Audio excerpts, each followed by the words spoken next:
L'Église chrétienne Maranatha est présente dans des nations de tous les continents de la planète. Les églises des pays dans les trois Amériques, Europe, Afrique, Asie et Océanie, connectées par la même doctrine, par la direction du Saint-Esprit de Dieu et unies par la parole vivante.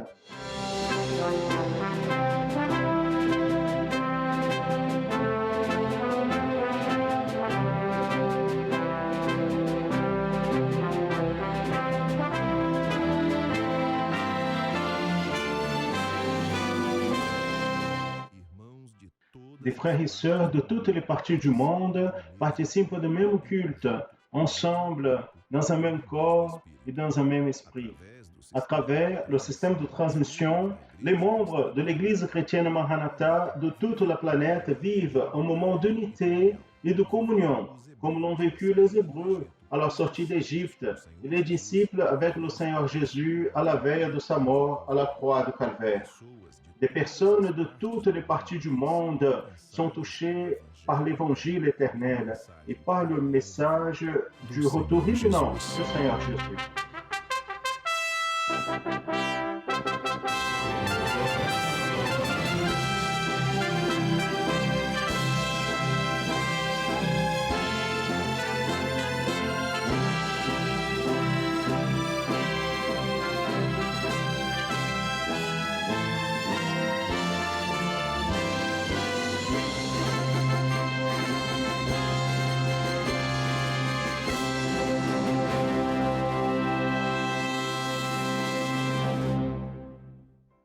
Je salue à tous dans la paix du Seigneur Jésus. Nous commençons la première école biblique dominicale de l'année 2021. Après un passage d'année merveilleux, un week-end au pied du Seigneur, nous sommes maintenant en train d'entrer dans ce moment dans lequel nous apprenons davantage de la part du Seigneur, de la doctrine, de la direction du Saint-Esprit pour nos vies, pour son œuvre. Nous allons commencer ce culte. Je veux saluer à ceux qui participent de ce culte, parce qu'ils ont reçu le lien comme invitation. Les membres de l'Église chrétienne Maranatha font cela afin que tous ceux que nous aimons, qui sont personnes précieuses pour nous, puissent avoir accès à celle qui est la plus bonne, plus belle nouvelle, qui c'est l'Évangile. Je veux vous saluer dans la paix du Seigneur Jésus. Nous allons commencer ce culte. Vous qui nous assistez, qui participent de ce culte dans nos églises, vous qui êtes de votre maison, j'invite à un moment de prière. Nous allons nous mettre à genoux pour prier par le sang de Jésus. Vous qui avez reçu le lien, vous qui êtes un invité, si vous souhaitez, vous pouvez nous occuper dans ce geste pour rester comme il vous convient mieux. Nous allons prier maintenant. Seigneur, nous prions par le pouvoir qui est dans le sang de Jésus. Nous demandons en ce moment que nos péchés soient pardonnés, que par l'opération de ton esprit dans nos vies, nous puissions avoir une communion profonde avec toi et la condition d'entrer dans le Saint des Saints, de vivre une communion profonde avec toi. Seigneur, et ainsi toucher ton enseignement pour nous ce matin. Bénis-nous de cette manière, revêtis-nous du sang de Jésus. Nous prions par le sang et au nom de Jésus. Amen. Tous peuvent s'asseoir. Nous allons louer le Seigneur maintenant. Nous allons chanter un chant d'adoration au nom de notre Dieu. La louange va être jouée. L'écran va être affiché ici, la lettre va être affichée à l'écran. Nous allons vivre ce moment d'adoration et dans la séquence, le passage de Tigui nous apportera une parole pour nous dans cette école biblique dominicale.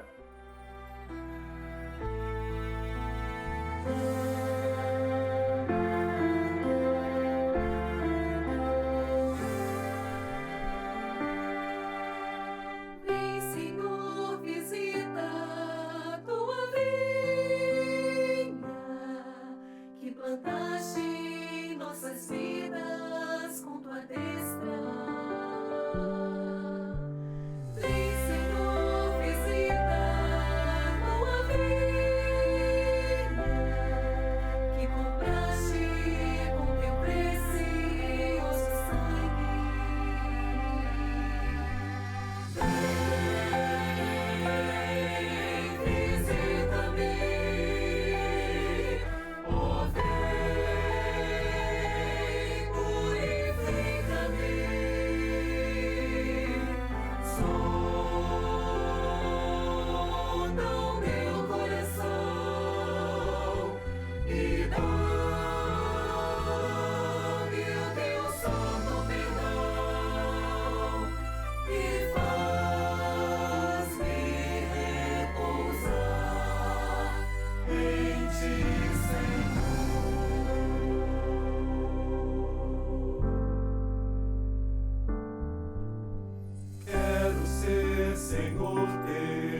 servo amado, pois confio em teu poder, ó meu Jesus.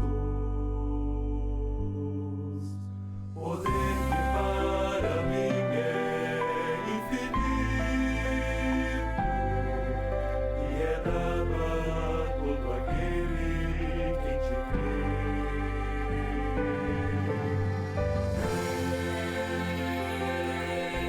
Visita-me, ó vem, purifica-me, sonda o meu coração e dá-me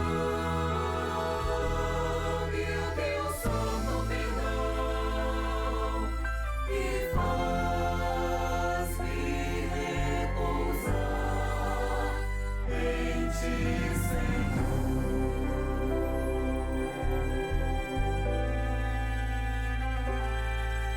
E faz-me repousar em ti, Senhor.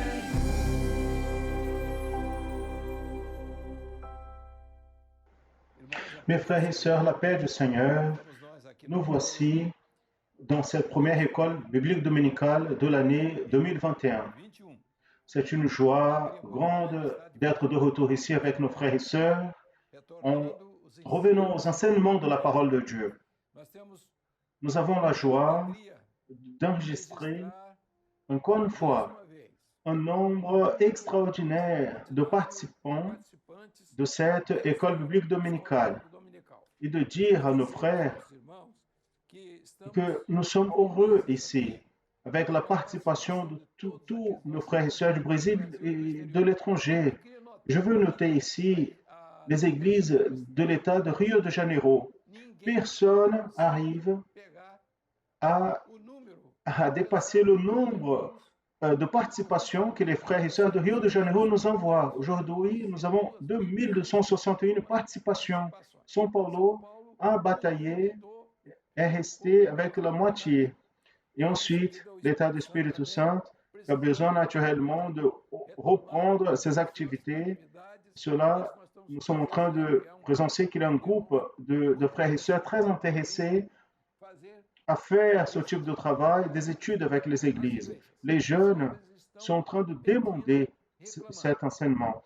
Et les frères et sœurs de l'étranger demandent de manière insistante afin que les liens soient envoyés, que pas seulement et les réponses des pasteurs locaux, pas de problème, mais ils veulent savoir aussi le commentaire ici de l'école biblique dominicale. Donc, les pasteurs de l'étranger puissent se préoccuper avec cela. Si vous devez faire un renfort, une concertation, vous pouvez faire, mais envoyez les liens aux frères, aux visiteurs que nous avons, en disant que la Bolivie a dépassé le groupe d'Amérique du Nord. Et cela, c'est une question naturellement de temps. Nous savons que tous sont en train de s'engager pour porter une attention plus grande à l'école biblique dominicale. Cela est très important. Nous sommes en train de faire une dispute. Nous sommes en train de montrer qu'il y a un intérêt. C'est intéressant que nous recevons ici des appels qui viennent de l'extérieur en demandant de l'aide. De manière générale, les demandes portent dans un groupe de personnes qui n'ont pas un numéro comme l'école biblique dominicale. Moins, regardez la corrélation qu'on a fait. Moins ils sont assistés dans l'école biblique dominicale, plus ils appellent le 0800 du presbytère. Et ça, c'est une autre question que vous aussi, vous allez essayer de chercher cela de certaine manière, un ajustement dans cette partie.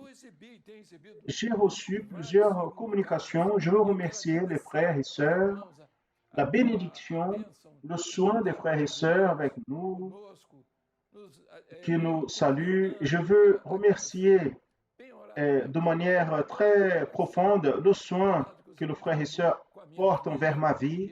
Et je remercie tous les vœux et je retransmets ici ces vœux de de féliciter à tous nos pasteurs ouvriers qui se préoccupent avec ma vie et aussi de l'œuvre de manière générale.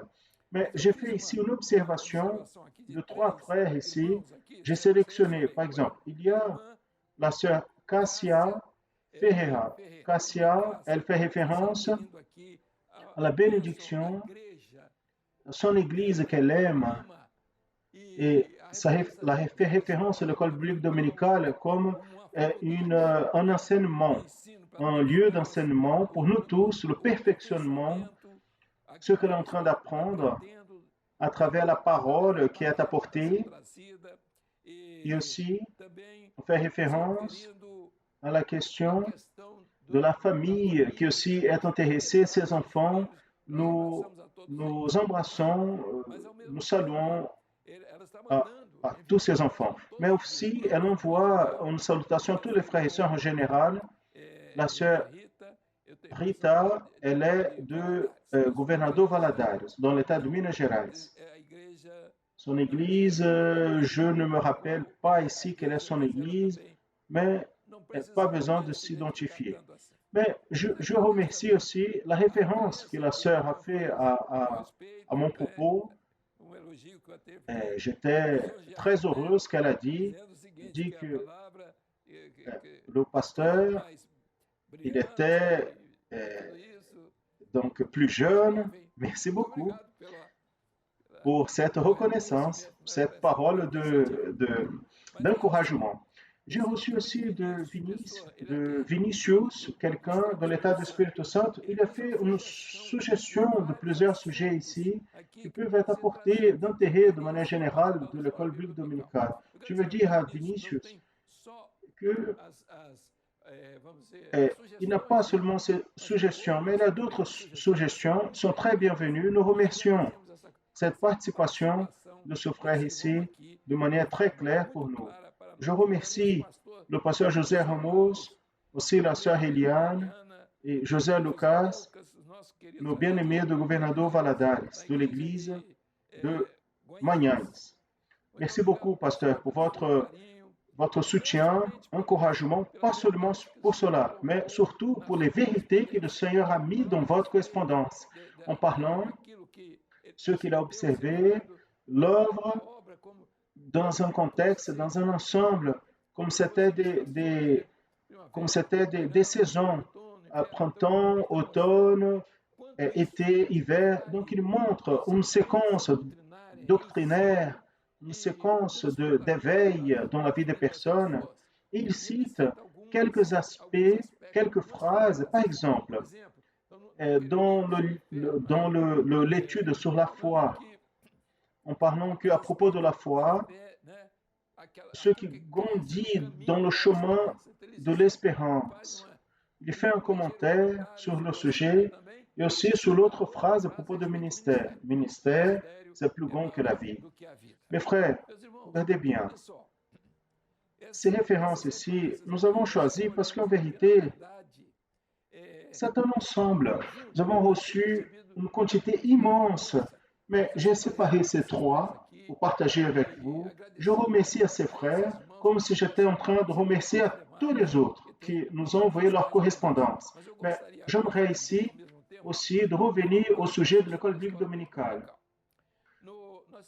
Nous sommes arrivés à la fin d'une année, nous avons vu le sujet qui ont été apportés et nous nous trouvons ici dans ce premier dimanche de l'année, dans cette école biblique, en faisant une étude doctrinaire de la parole, en montrant que même dans l'Évangile, nous sommes devant des dangers, nous sommes avertis par rapport au danger d'un christianisme.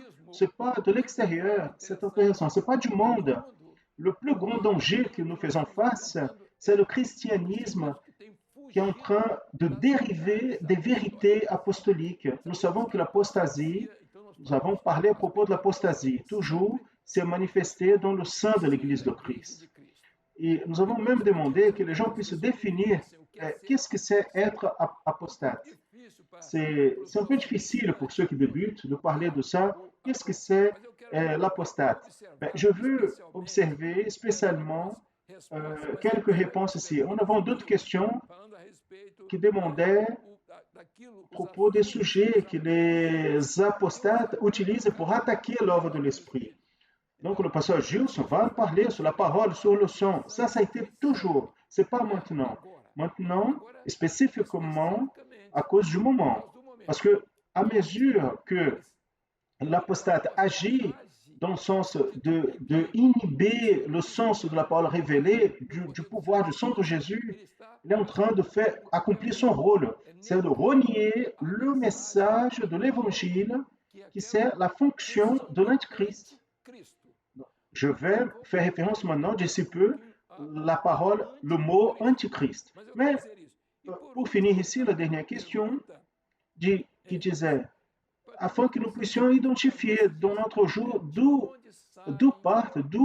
où apparaissent les apostates dans ces derniers moments. C'est ça que c'est important, parce que l'apostasie, on va dire, elle se manifeste avec tout le pouvoir maintenant à la fin. L'apostasie, c'est un des signes des derniers jours. Donc, les derniers jours, quelques-uns vont fouiller, se dériver de la foi en prêtant oreille à des doctrines trompeuses de démons. Donc, l'apostasie, c'est une désertion de la vérité. Donc, il dérive, il quitte. Donc, c'est un soldat, on ne veut plus être soldat, donc on va déserter. On fuit le quartier général, on est un déserteur. Donc, les déserteurs, ceux qui quittent les filiers de l'œuvre, les fils de l'œuvre du Saint-Esprit. Dans tous les temps, mais spécifiquement pour le temps où on vit. On va retrouver en 1 Jean, chapitre 2, verset 18-19, nous allons voir les caractéristiques, n'est-ce pas, déjà de ce Antichrist de ce dernier temps. Nous allons voir qu'il fait partie, cet Antichrist, c'est quoi? C'est l'oppositeur de Christ. Il a la fonction d'essayer d'inhiber le Messie, le projet de Messie. Quel est le projet de Jésus? C'est le projet spirituel. Donc, il est antichrist parce qu'il ne veut pas dire qu'il est contre Christ. Non, il est à la place de Christ. Il veut être à la place de Christ. Donc, le passage pour être antichrist, c'est très facile pour ceux qui n'ont pas le discernement. Quand l'homme perd le discernement, il pense que tout ce qu'on parle de Christ, il veut pour lui. Ah, c'est Jésus, c'est dans la Bible, tout cela fait partie. Mais l'Antichrist, il renie ce qui est l'espirituel. Je suis le pain de la vie. Il dit, le pain de la vie, oui. Mais nous ici, nous prêchons le pain de la boulangerie. On va faire un groupe pour donner de la nourriture aux gens. Vous pouvez faire ça, il n'y a pas de problème. Mais c'est un dire que le salut se résume à cela, c'est une déviation du projet. Donc, faire manger aux gens, le gouvernement, n'importe qui peut le faire, il doit le faire. C'est une obligation de l'homme d'avoir ce genre de rapport avec les autres. Mais ce n'est pas pour cela qu'il va à l'éternité, mais il veut être sympathique. Il veut être sympathique pour que les gens puissent penser qu'il donne ce qu'il est à lui. Mais il ne donne pas ce qu'il est à lui. Il donne ce qui devient des autres. Les autres donnent, il distribue. C'est naturel. Mais regardez bien, ce qui importe pour nous, c'est de comprendre cela. Les abominations, l'idolâtrie, la dissolution, c'est la fonction de l'Antichrist. La dissolution, ce que nous sommes en train de voir, mes frères. Beaucoup de choses qui sont autour, que l'homme est en train de vivre en ce moment, l'excès de fêtes, de manière désordonnée, ils ont ramené cela à l'intérieur de l'Évangile, pour dire que l'Évangile, c'est comme le monde. Et quelques-uns même vont proposer la Sainte Seine. La Sainte Seine, c'est pour tout le monde. On n'a pas besoin de prouver quoi que ce soit. Non, c'est pas comme ça. Les choses du Seigneur ne sont pas comme ça. Quand Ève a été trompée dans la Genèse, l'adversaire a dit, c'est ça que Dieu a dit? C'est ça que Dieu t'a dit? Non, Dieu ne t'a pas dit ça. Tu peux manger de l'arbre, il n'y a aucun problème. C'est ce que se fait aujourd'hui pour plaire aux gens. La parole de Dieu dit que l'homme examine soi-même et qu'il mange de ce pain et boit de ce vin. Parce que celui qui mange et boit sans discerner le corps de Christ, il ne discerne pas le corps de Christ quand il n'est pas dans l'esprit. Il ne sait pas qu'est-ce que c'est le spirituel, il ne sait pas qu'est-ce que c'est la religion. Il fait les choses sans le spirituel. Il n'a pas besoin du spirituel. Il suit le fleuve. Tout le monde peut manger le pain. Il peut faire... Non, le pain, on peut donner à n'importe qui. Le jus de raisin, le vin.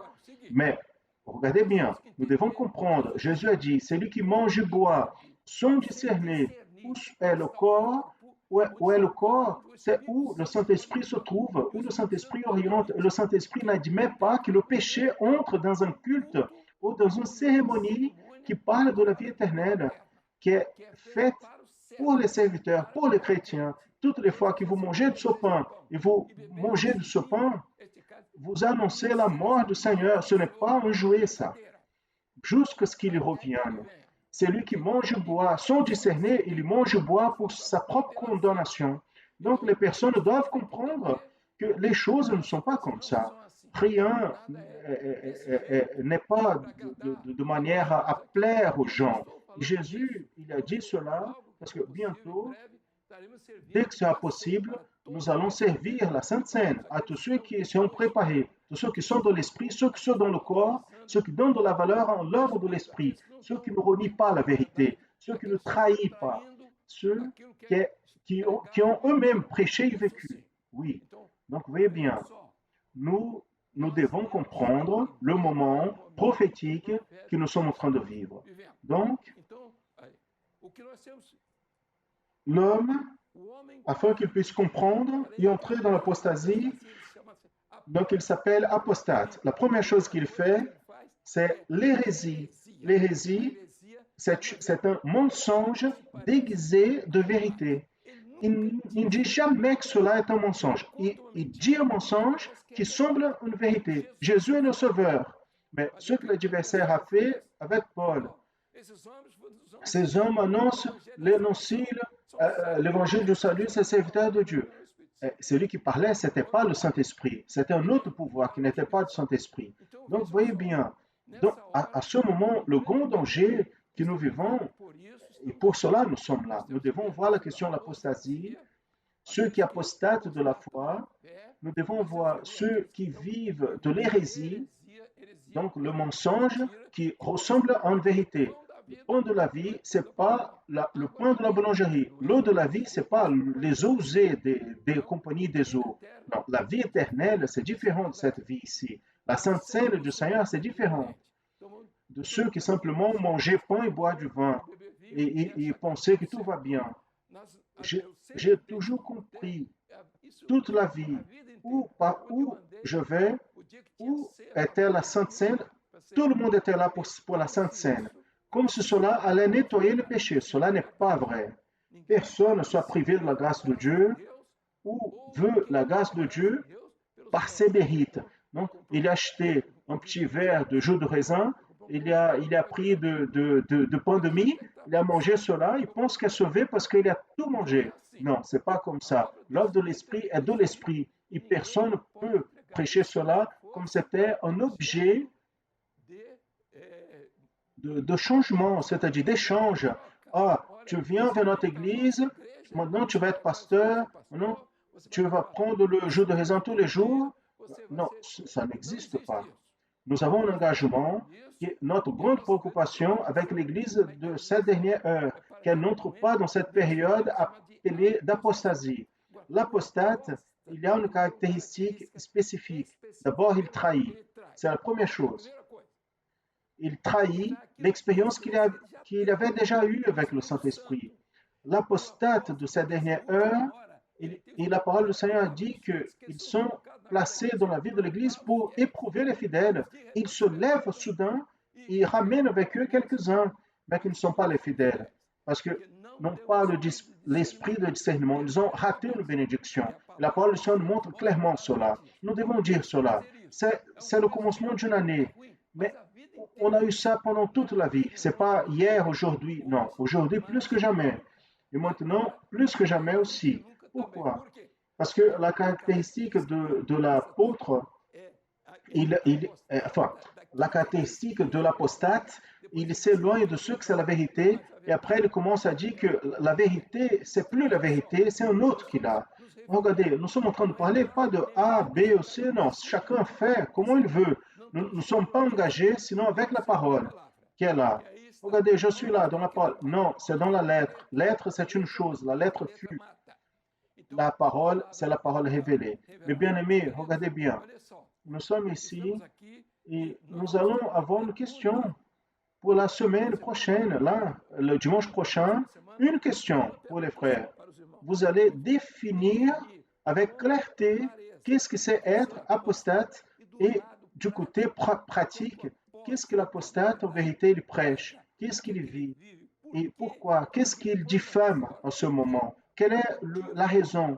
Donc les frères et sœurs vont faire un petit résumé pour se situer afin de pouvoir continuer dans cette bataille. Hébreu dit, comment échapperons-nous si nous ne faisons pas attention à ce grand salut avec les dons, signes, prodiges, merveilles du Saint-Esprit?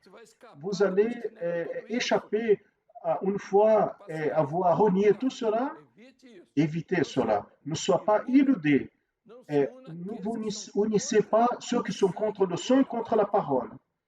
Ah non, nous ne sommes pas contre, nous ne sommes pas contre. Mais oui, ils sont. Vous allez voir, au fond, tout change parce que l'homme qui perd la bénédiction, quand il part dans l'apostasie, il ramène tous qu'ils peuvent avec lui. Ainsi, mes frères, nos salutations fraternelles, nous souhaitons à tous une nouvelle année heureuse. Que Dieu bénisse à tous. Nous sommes debout tant que Dieu va nous permettre. Vivons en rappelant aux frères et sœurs qui viennent vous abstenir de grandes réunions. Ne soyez pas pressés. Pasteur, laisse ceux qui veulent faire la Sainte Seine faire ce qu'ils veulent faire. Celui qui veut apporter le vin, manger un petit morceau de pain, il peut aller. Mais nous, non. Nous allons le faire quand nous allons avoir la certitude que nous n'allons pas contaminer les gens. Il n'y a pas aucune raison pour être pressé en quoi que ce soit. Nous allons attendre la détermination du Saint-Esprit et les lois qui sont déterminées imposées par les autorités. La paix du Seigneur, que Dieu nous bénisse à tous. Je veux saluer à tous les frères et sœurs dans la paix du Seigneur Jésus. Mes frères et sœurs, nous sommes ici pour donner la continuité à notre école biblique dominicale. Aujourd'hui, nous sommes ici et nous présentons quelques réponses aux questions qui ont été formulées dans la dernière semaine liées à ce sujet que nous sommes en train de traiter aujourd'hui dans cette école biblique dominicale sur l'apostasie dans les derniers temps. Nous avons déjà entendu une parole liée au sujet et maintenant nous allons présenter ici quelques réponses fournies par quelques frères et sœurs à travers des vidéos. Les frères nous ont envoyé leurs vidéos, des jeunes gens, des ouvriers, des dames, pour coopérer avec notre école biblique dominicale. Maintenant, à cette heure-ci, plus tôt, à 9h30, nous avons déjà présenté quelques vidéos, quelques réponses qui nous ont été envoyées pour l'école biblique. Et maintenant, nous allons compléter ces réponses dans l'école biblique dominicale. Nous allons maintenant à notre première question. Notre première question, elle disait, la question 1 qui a été posée, basée dans les études de la doctrine biblique de l'Évangile, nous sommes avertis des dangers d'un christianisme qui s'est éloigné des vérités apostoliques. Nous savons que l'apostasie s'est toujours manifestée au sein de l'Église de Christ. Et maintenant, notre rôle est le suivant. Définissez ce qu'est être apostate. Très bien. C'est lui qui va donner la première réponse à notre question. Nous allons commencer avec nos frères et sœurs. Notre frère de l'Angleterre, le jeune Amariudo, il appartient au groupe de jeunes de l'Église de Londres. Il va nous donner la première réponse. Et ensuite, nous passons à l'État de Santa Catarina, ici au Brésil, où notre frère diacre et aussi, qui est du groupe d'ouvriers de balnéaire de Camboriú, va aussi donner une réponse à cette première question de cette école biblique dominicale. Passons aux contributions. L'apostasie, mes frères, nous savons que c'est le rejet et l'abandon de la foi. Nous savons qu'une personne qui commet l'apostasie et pratique l'apostasie, c'est celle qui renie les principes qu'un jour elle a reçus, c'est-à-dire en abandonnant la foi.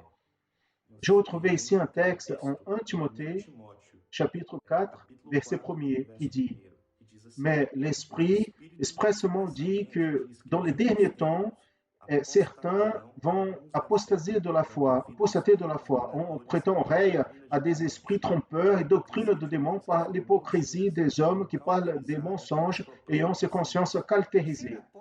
Être apostate, c'est de se dévier de la vérité de l'Évangile, c'est de renier les vérités contenues dans la parole du Seigneur. L'apostate, il pratique l'hérésie, c'est-à-dire les pratiques de l'apostate ne sont pas selon les vérités de l'Évangile. Comme dit le texte en 2 Pierre 2:1, et aussi il y a eu parmi le peuple des faux prophètes, comme parmi vous il y aura aussi des faux docteurs, doctrinateurs, qui introduiront ouvertement des hérésies de perdition et renieront le Seigneur qui les a rachetés en apportant sur eux-mêmes de la perdition soudaine.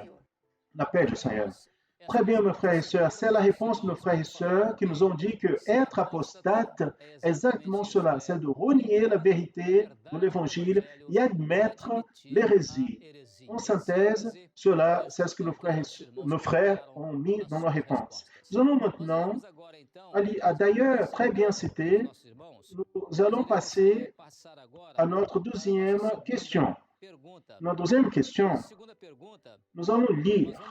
Et elle disait, question 2, citer les sujets qui sont objets des attaques faites par les apostates aux enseignements de l'Église fidèle en utilisant seulement 2 mots. Maintenant, avec 2 mots, nous allons citer les sujets qui sont cibles des attaques faites par les apostates. Quels sont ces sujets dans ces 2 paroles? Ici, pour donner la réponse, nous allons compter avec nos frères de São Paulo. Et notre frère, un jeune homme de Gabriel, il est du groupe de jeunes d'une de nos églises à Santos. Et ensuite, nous passons au district fédéral, Brasilia, où dans l'église de Brasilia, notre frère, le jeune homme André, va porter une complémentation à cette réponse, notre deuxième question. Les principaux sujets qui sont objets d'attaque des apostates dans ces dernières heures sont le sang et la parole, parce que ce sont des sujets de base, la base doctrinaire de l'Église fidèle. Le Seigneur Jésus, à la veille de sa mort, il s'est réuni avec ses disciples et nous a laissé la prière par le sang et la parole vivante, la base doctrinaire de tout ça qui est le projet du Seigneur. La parole nous dit en Apocalypse, chapitre 12, verset 11, ils l'ont vaincu par le sang de l'agneau et par la parole de leur témoignage. Ils n'ont pas aimé leur vie jusqu'à la mort. L'Église fidèle, elle est déjà victorieuse par le sang et par la parole. Ces 2 sujets amènent l'Église à la victoire, à l'éternité à côté du Seigneur. Et pour cela, est le principal cible d'attaque de ceux qui se sont déviés de la foi ces derniers moments. À tous, la paix du Seigneur. Le sang et la parole. Ils l'ont vécu par le sang de l'agneau, par la parole de son témoignage. Ils n'ont pas aimé leur vie jusqu'à la mort. Apocalypse 12, 11. Ça, c'est la réponse. Mes frères, très bien défini les réponses, nos frères. La question de la parole et le sang, comme les 2 mots qui définissent la cible des attaques des apostates aux enseignements de l'Église fidèle. Très bien placé par nos frères dans leur réponse. Et spécialement citant les textes, n'est-ce pas? 2 Timothée chapitre 4, versets 3 et 4, et aussi la lettre aux Hébreux, très bien placée par nos frères, chapitre 10, versets 20 et 9. Maintenant, passons à la troisième et dernière question de notre école biblique dominicale sur le sujet l'apostasie dans le dernier temps. Et la troisième question, elle était posée comme ça. Dans nos jours, d'où partent et qui sont les apostates de cette dernière heure? Et notre activité, c'est citer un texte biblique. Nous allons donc entendre la réponse de nos frères et en elle, les frères vont citer aussi les textes bibliques. Nous avons tout d'abord notre frère diacre José Maria, il vient d'une de nos églises de Portugal, à Lisbonne, l'église de Carregados, à Lisbonne. Il va apporter une première réponse et ensuite nous passerons à l'état de Bahia, au Brésil, où la jeune fille Kézia, un groupe de jeunes de notre église d'Itabuna, va répondre. Parce que ça a été une participation du groupe de jeunes ici dans cette réponse. Très bien, nous voulons entendre maintenant la citation d'un texte biblique et d'où partent et qui sont les apostates de ces dernières heures. Nous comprenons par la parole que les apostates sont des personnes qui ont vécu au milieu de nous, ont marché avec l'Église et qui un jour, pour une raison quelconque, se sont déviés et ont apostaté du chemin. Le texte qui nous parle de cela, nous pouvons voir en 1 Timothée chapitre 4, verset 1, qui nous dit « Mais l'Esprit expressément nous dit que dans les derniers temps, quelques-uns vont apostater de la foi en prêtant l'oreille à des esprits trompeurs et à doctrine des démons. » Et aussi en 1 Jean chapitre 2, 19, qui dit ils sont partis du milieu de nous. Ils n'étaient pas de nous parce que s'ils étaient de nous, ils resteraient avec nous. Mais cela, c'est parce qu'ils se manifestent qu'ils ne sont pas tous qui sont de nous. La paix du Seigneur Jésus. En réponse à la question, les apostates apparaissent au milieu de l'Église. Et qui sont ceux qui renient la parole de Dieu? En 1 Jean 2, 19, il dit ils sont partis de nous, mais n'est pas de nous, parce que s'ils étaient de nous, ils resteraient avec nous. Mais cela, ça a été fait pour que se manifeste qu'ils ne sont pas tous qui sont avec nous. Très bien défini la question de qui sont et ceux d'où ils partent, les apostates de cette dernière heure. Très bien placés sont ceux qui ont déjà eu une expérience avec le Saint-Esprit et qui se sont déviés. Et d'où ils partent? Ils partent exactement du milieu de l'Église de Christ, l'Église fidèle. L'Église qui a une expérience avec le Saint-Esprit. Très bien cité les textes, 1 Timothée 4, verset 1, et aussi la première lettre de Jean, chapitre 2, verset 19, en plus d'autres textes qui ont été cités. Très bien cités par nos frères et sœurs, gloire à Dieu. Ainsi, en concluant cette partie des questions, nous passerons maintenant un moment spécial de cette école biblique, qui c'est que nous prions maintenant pour nos enfants, intermédiaires et adolescents. Et nous allons demander maintenant qu'elles se mettent en position de recevoir la prière, en référence devant le Seigneur, en silence, avec les yeux fermés.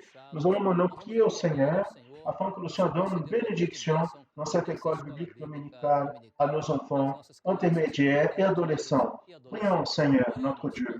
Seigneur, notre Dieu, notre Père, nous prions à toi par le pouvoir du sang du Seigneur Jésus et nous supplions, Seigneur Dieu, une bénédiction toute spéciale dans l'acte de cette imposition de main sur chacune de nos enfants, intermédiaires et adolescents, afin que maintenant, Seigneur Dieu, dans cette école biblique, ils puissent apprendre ta parole et comprendre ta volonté, Seigneur, et aimer les choses liées au Seigneur, à ton Église, à ta parole, les louanges. Bénis aussi, Seigneur, les enfants de 0 à 3 ans d'âge qui se trouvent encore dans les bras de leur mère ou père. Donne bénédiction afin qu'ils puissent assimiler toutes les choses liées à l'Église, à la parole du Seigneur et à la crainte de l'Éternel. Nous demandons aussi une bénédiction en faveur des enfants qui ne sont pas encore nés, celles qui se trouvent dans le ventre de leur mère, à nos sœurs qui sont saintes, afin que tu puisses les bénir en les gardant de tout mal, en donnant bénédiction d'un soin tout spécial à nos sœurs pendant la période de grossesse. Nous prions aussi pour les professeurs, afin que je puisse les rendre capables, en donnant toute la ressource pour transmettre le conseil du Seigneur à nos enfants intermédiaires et adolescents. Pour cela, nous prions, Seigneur, au nom du Seigneur Jésus. Amen. Gloire à Dieu. Amen, mes frères. Quelle merveille. J'aimerais maintenant inviter les frères et sœurs à participer d'un moment spécial de cette école biblique dominicale où nous allons écouter une louange qui va être jouée et accompagnée par nos enfants intermédiaires et adolescents, de ce qu'elles ont appris dans l'école biblique dominicale pendant l'année 2020. Elles ont appris la louange, elles ont appris à jouer, à chanter. Nous allons entendre maintenant cette louange dans cette prochaine étape de l'école biblique dominicale. Je vais vous inviter à être attentifs à cela et à participer avec nous avec joie pour voir qu'est-ce que représente la louange dans la vie de nos enfants intermédiaires et adolescents dans l'Église.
Je salue les enfants et adolescents dans la paix du Seigneur.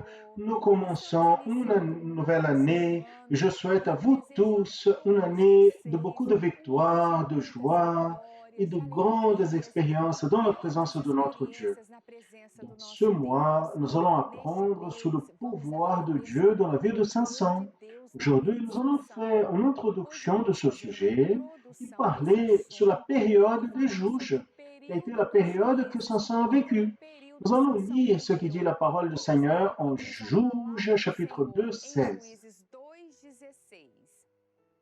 Et le Seigneur Dieu a levé des juges qui les a délivrés des mains de ceux qui les faisaient mal. Le peuple d'Israël a été choisi par Dieu. Le Seigneur leur a fait une promesse de donner la terre de Canaan et a levé Josué, un serviteur obéissant, pour être devant eux dans la conquête de la terre promise, afin qu'ils puissent avoir la victoire sur les ennemis et conquérir la terre. Et Dieu a donné une orientation. Ils devraient être obéissants à la parole du Seigneur. Nous allons lire quelle a été la parole du Seigneur pour eux. Car si diligemment vous gardez tous les commandements que je vous ordonne à garder, en aimant le Seigneur votre Dieu, en marchant dans tous ses chemins, et à lui, vous approchez de lui aussi, le Seigneur, de devant vous, il va enlever toutes ces nations et vous allez avoir des nations plus grandes et plus puissantes que vous. Donc, s'il gardait la parole du Seigneur et marchait dans le chemin orienté par Dieu, il serait victorieux. Et après l'entrée dans la terre promise, le peuple d'Israël devait faire face à beaucoup d'ennemis. Mais après la mort de Josué, il n'allait plus continuer à lutter contre les peuples qui habitaient là-bas. Et quand ils ont choisi de vivre avec ces gens-là, ils ont oublié le commandement du Seigneur et ont commencé à servir les dieux de mensonges de ce peuple. Avec cela, les ennemis sont venus et ont opprimé le peuple en leur volant la nourriture et la richesse. Au milieu de toute cette désobéissance, il y avait des familles qui servaient le Seigneur avec grande fidélité. Loué soit Dieu, parce que toujours il existe les fidèles. Il a été au milieu de ces familles que Dieu a levé des serviteurs et les a utilisés comme des juges pour juger et délivrer le peuple d'Israël de l'oppression des ennemis. Et dans une de ces familles a été de Caleb. Son cousin Othniel a été son nouveau. Othniel a été le premier juge d'Israël, qui a été un serviteur fidèle. Il n'a pas oublié les commandements du Seigneur. Pour cela, il a été choisi par Dieu pour délivrer les peuples de leurs ennemis. Othniel n'a pas lutté avec sa propre force, mais c'est le Saint-Esprit qui l'a fortifié. Il a délivré Israël de ses ennemis. Israël a eu beaucoup de juges qui ont été choisis par Dieu par l'obéissance et la crainte du Seigneur.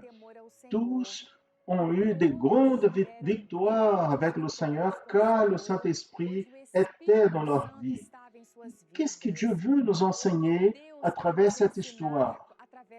Ainsi comme le peuple d'Israël, nous aussi, nous avons été choisis par Dieu pour hériter la terre promise, la Canaan céleste. Nous serons victorieux si nous obéissons la parole de Dieu. Beaucoup d'ennemis se lèvent pour essayer de nous empêcher d'avoir la promesse que Dieu nous a faite. Ils veulent nous enlever la bénédiction, notre salut. Mais si nous sommes fidèles au Seigneur, il nous fortifiera. Malheureusement, tel comme c'est passé avec Israël, il existe ceux qui ne prêtent pas de la valeur à la parole de Dieu et sont donc influencés dans leur manière d'agir par des gens qui ne servent pas le Seigneur. Avec cela, le péché, le mensonge, l'oppression des conversations qui ne plaisent pas à Dieu entrent dans leur cœur et ils laissent d'obéir l'enseignement du Seigneur et ils perdent le salut en Jésus. Quelle tristesse! Mais si l'homme s'humilie devant le Seigneur, Dieu lève Jésus, le véritable et juste juge, pour délivrer de la mort éternelle. Et afin qu'on puisse avoir la Canaan céleste, nous devons être fermes à servir le Seigneur. Que Jésus soit notre juste juge et guide notre vie. Nous allons lui demander que son Saint-Esprit puisse faire habitation dans notre cœur. Seulement comme ça, nous allons vaincre ce monde. Amen. La paix du Seigneur.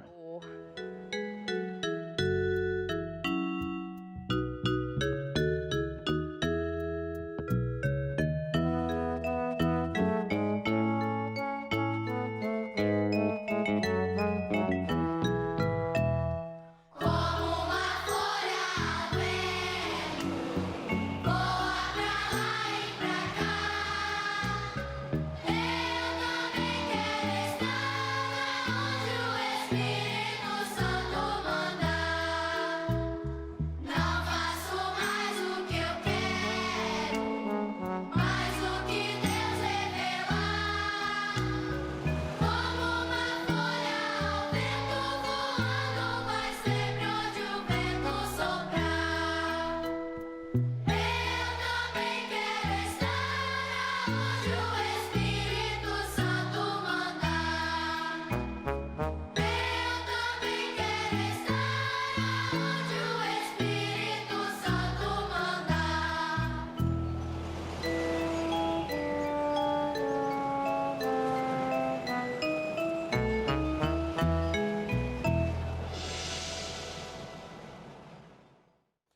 Amen. Gloire à Jésus.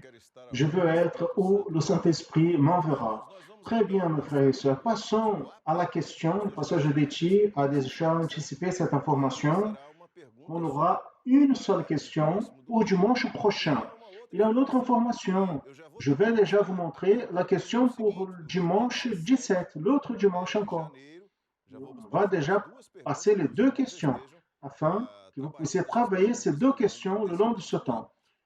Pour dimanche prochain, le 10 janvier, la question est la suivante. Identifier les raisons et les résultats de l'apostasie vécue de manière si claire dans ce temps de la fin, trouvée dans le texte biblique de l'Apocalypse, chapitre 3, versets 14 et 22, qui concerne le chrétien et l'Église, en citant les versets qui sont basés dans la raison de la question.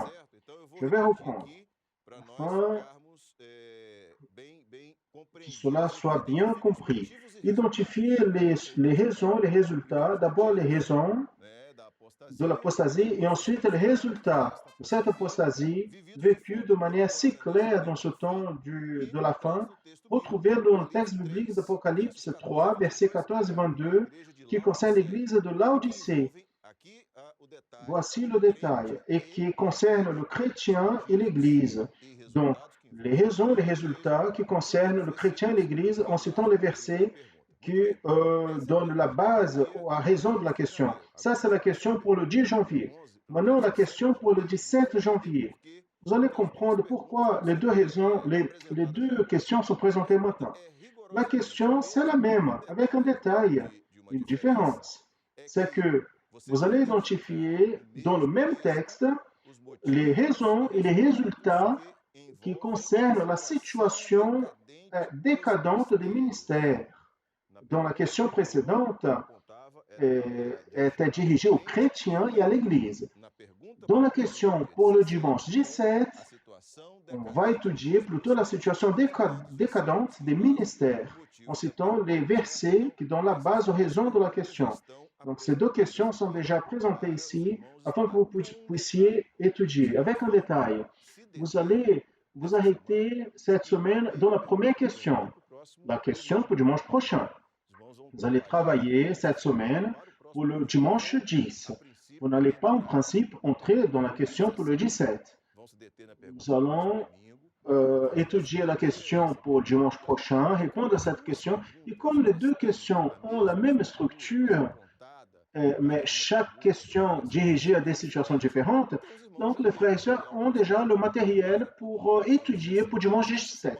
Mais cette semaine, dans les participations envoyées, dans les contributions, la forme de participation envoyée pour les frères et sœurs en vidéo ou à travers le site, vous allez envoyer des contributions qui concernent seulement la première question qui a été présentée, qui est cette situation d'apostasie dirigée aux chrétiens et à l'Église. D'accord? Voilà. Donc, nous sommes déjà avertis. On anticipe les questions pour les 2 semaines. Très bien. Nous allons voir la programmation d'aujourd'hui. Nous allons voir la transmission spéciale à midi, une transmission spéciale dirigée à l'étranger, conduite par le pasteur Gilles Sansose. Ensuite, à 14 heures, les frères qui reçoivent donc les émissions de la chaîne Rede TV au Brésil. Vous allez pouvoir regarder dans votre téléviseur le programme en annonçant l'évangile éternel. À 15 heures, nous allons voir cette programmation spéciale pour toute l'Église qui est en approfondissement des réponses, en donnant l'opportunité aux frères et sœurs de plusieurs endroits du Brésil de participer ici. Donc, on va montrer leur contribution, cette transmission.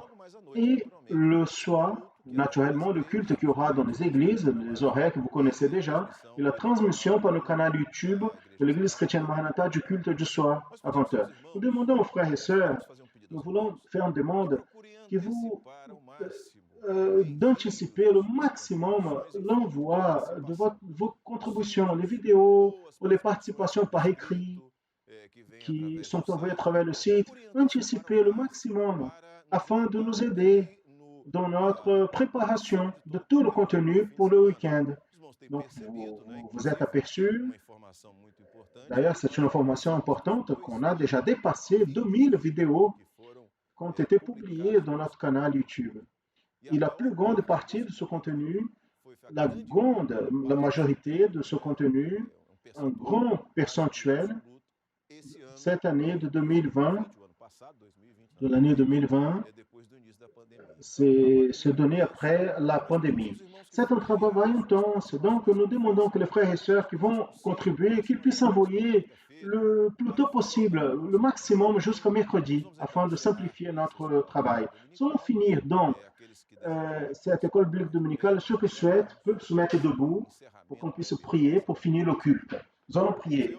Seigneur, nous louons ton nom, nous te remercions, Seigneur, car il ne manque pas la direction de ton esprit, ton enseignement, l'avertissement par rapport à nous, comme des brebis, nous avons besoin de savoir afin que ce si grand salut soit préservé en nous. Nous louons ton nom pour cette école biblique dominicale, nous louons ton nom pour le renouvellement de nos vies. Maintenant, nous demandons, bénis-nous, accompagne-nous, sois avec nous, Seigneur, et que nous soyons prêts pour les autres activités qui concernent ton œuvre le jour d'aujourd'hui. Nous demandons ta bénédiction et en ton nom, nous disons que la grâce merveilleuse du Sauveur Jésus-Christ, l'amour de Dieu, notre Père éternel, les douces, saintes, éternelles consolations du Saint-Esprit reposent sur vous, frères et sœurs, sur tout le peuple de Dieu, depuis maintenant, pour toujours. Amen. Amen, mes frères et sœurs, à tous, la paix du Seigneur Jésus.